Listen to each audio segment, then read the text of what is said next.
2020, if you're sitting there wondering, wait, well, why are they changing election laws in states where Donald Trump won? Because they're afraid in 2024 he may not do as well. It may get closer, and they may need to steal the election. And again, it's just for those of you who, again, you hear about voting reforms, you hear about a lot of the challenges that this country, this democracy is facing. It's so important to look at two phases of what these Trump-friendly states are doing. The first phase, of course, is put up roadblocks to prevent blocking, especially for black voters and other people of color. But even more frightening than that for all Americans is the fact that they're trying to change the rules on the counting of the votes, change one state legislature after another, and in Trump-friendly territory is trying to make it so state legislatures can throw out your vote. If you don't vote for Donald Trump, if they don't like what your community does, if they don't like what your precinct does, if they don't like what your state does, these Republican legislatures that are Trumpist are now passing legislation that takes the power away from election officials. It takes the power away from Secretary of States. It takes the power away from governors to certify election votes that are straightforward. And all of this is happening. Again, Mika, let's just start telling the truth. You see the people behind Donald Trump? They're the people who are fueling this. Every bit as much as Donald Trump. They're the ones that are preferring the lies. They're the ones that are going to the conspiracy sites. They're the ones that are getting their information instead of from the Associated Press or Reuters or the BBC. They're getting it from Chinese religious cults that start websites in America to expand their reach. And then they go, oh, we can't trust. We can't trust the AP. We can't trust the mainstream media. Oh, but here's some information from a Chinese religious cult. What do you think about that? And that's the insanity. That's the insanity that we live in. We need to stop looking at Trump in these images and start looking at the people behind him who know the truth, but would rather live in a lie. Would rather live in a lie, which they're living in a lie every day. Every day that they continue to talk about bamboo in voting ballots, every day they reinforce Donald Trump's lies about Arizona. Every day they reinforce his lies about Georgia. Every day they reinforce his lies about rigged elections. They are the threat to American democracy.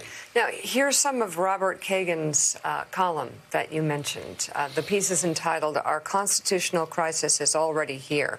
And Robert Kagan writes in part, the United States is heading into its greatest political and constitutional crisis since the Civil War, with a reasonable chance over the next 3 to 4 years of incidents of mass violence, a breakdown of federal authority, and the division of the country into warring red and blue enclaves. The founders did not foresee the Trump phenomenon, in part because they did not foresee national parties. They anticipated the threat of a demagogue, but not of a national cult of personality. We are already in a constitutional crisis. The destruction of democracy might not come until November 2024, but critical steps in that direction are happening now. In a little more than a year, it may become impossible to pass legislation to protect the electoral process in 2024. One wonders whether modern American politicians in either party have it in them to make such bold moves, whether they might have the insight to see where events are going and the courage to do whatever it is necessary to save the democratic system. If that means political suicide for this handful of Republicans, wouldn't it be better to go out fighting for democracy than to slink off quietly into the night? That's the question, Joe. And there's a lot of people I know who still have the, Trump campaign and Trump fundraisers sending them text messages, begging for money for his run for election or whatever it might be. They're out there, and it's those people you're talking about that are still going to his rallies, that are still texting you, that still hide behind what clearly are lies but are comfortable places to be to have an argument. A wealthy group of supporters, too. Again, those lazy stereotypes that Ann Applebaum wrote about that all of Donald Trump's supporters are just uneducated working class people. No, that's just a lie. A lot of them are wealthy, upper middle class people who have the best college degrees that one could get. And they're the ones that are spreading those lies, choosing to spread those lies, choosing illiberalism over American democracy, turning their back on everything they were taught growing up in school, believing that democracy is not legitimate, an election is not valid unless you like the result, unless you like the outcome.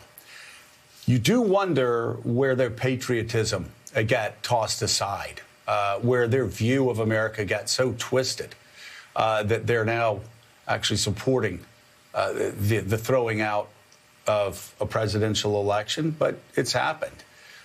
Jonathan Lemire, there it was a line from Kagan's essay where he says that the founding fathers foresaw the threat of national parties, but never foresaw the rise of a leader of a personality cult. That's really what we have here.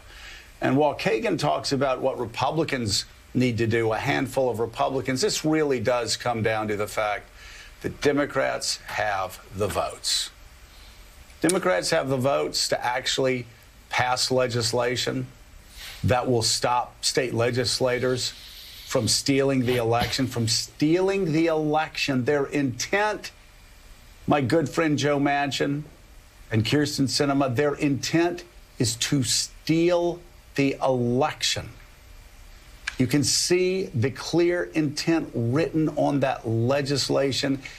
If Mitch McConnell believes there should be an exemption for the filibuster for, well, one of the most important things that the Senate does, and that is confirming Supreme Court justices, there can't be a filibuster for saving American democracy, for voting rights laws, for civil rights laws. I guess the question in Washington has been for some time now, Jonathan Lemire, will the Democratic Party have the courage to count to 50, to stop these schemes for stealing elections and destroying American democracy? Will they have the courage to count to 50 and do what Republicans would do in a New York